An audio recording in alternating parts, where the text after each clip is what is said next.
Hello, this is a follow-up video from the one I made earlier because I just got a ton of more information after doing all of my research. I have spent several days and several hours going through everything. So this video is in regards to the NPD data breach and what can you do about it.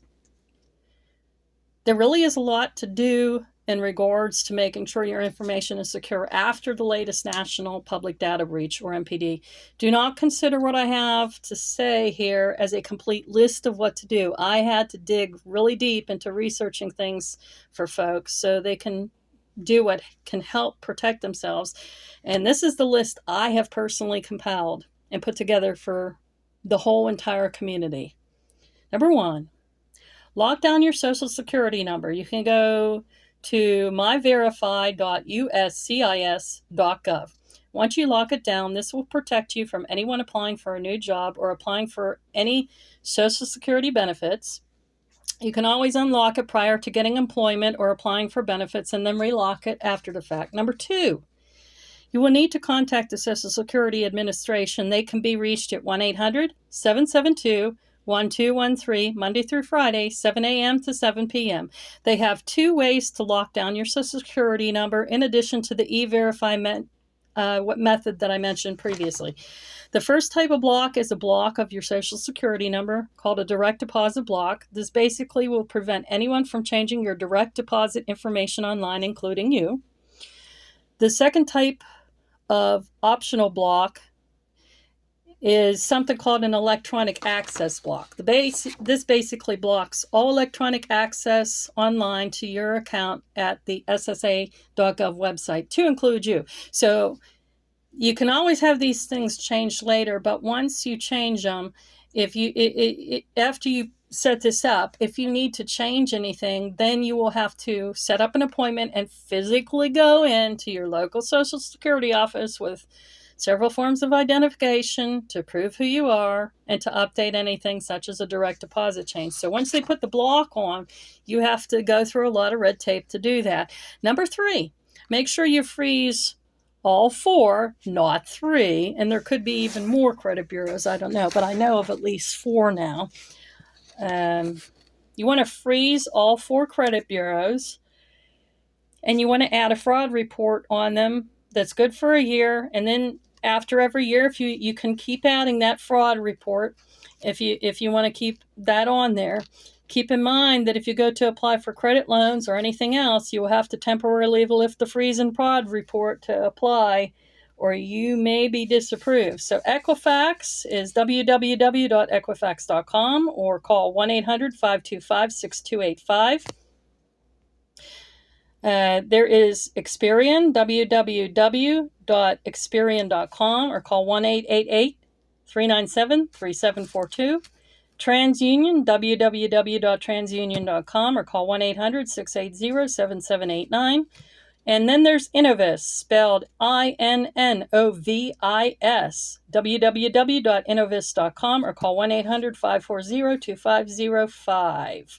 Make sure you review your credit report often. Many times you can get a free credit report. There are several options that I have mentioned of things that can be monitored.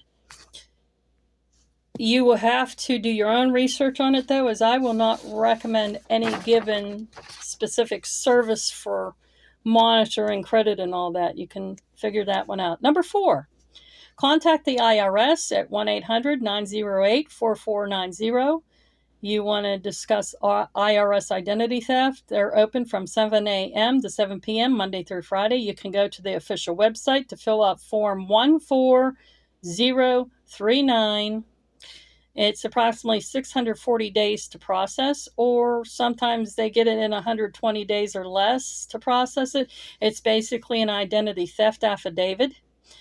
They also have the 5027 publication on the IRS website that goes over everything regarding identity theft. You may also want to apply for an IP PIN with the IRS, and when you do that, it will change every year. This way, no one can file taxes with your credentials. which can also happen. Once you get your IP PIN, like I said, it will change every year. So if you're not sure how to do this, then you need to ask the IRS when you call and talk with them. Number 5. Once you have contacted the IRS regarding all federal taxes, it is important to contact your State Department tax office to let them know the same thing, that you're a victim of identity theft, and ask them what you need to do. Number 6, you want to contact all of your financial institutions to include your bank. You can easily freeze and lock any credit cards as needed until you are ready to make purchases. You simply have to insist with them that you have been a victim of identity theft. I recommend never using your bank debit card anywhere, whether it be a store, fuel station, or any ATM. Go in to see your bank teller. You can get the bank to work with you on special precautions, and they can red flag your account, stating you have been a victim of identity theft and to look for any suspicious activity. It is best to physically go into your bank to do that part. And a lot of times they will require it anyway to prove who you are. Number 7, if you have already encountered identity theft, it is important to file a police report. Do not call the emergency number, because even though it's an emergency to you, it's not an emergency. You will want to call the proper police department for your county to file the police report. Number 8, you can additionally contact the Federal Trade Commission or the FTC at 1-877-438-4338 or by going to their website at www.identitytheft.gov. Do not complete 2 forms 14039. You will either complete one there at the IRS, but not at both places. Only one form needs to be filed.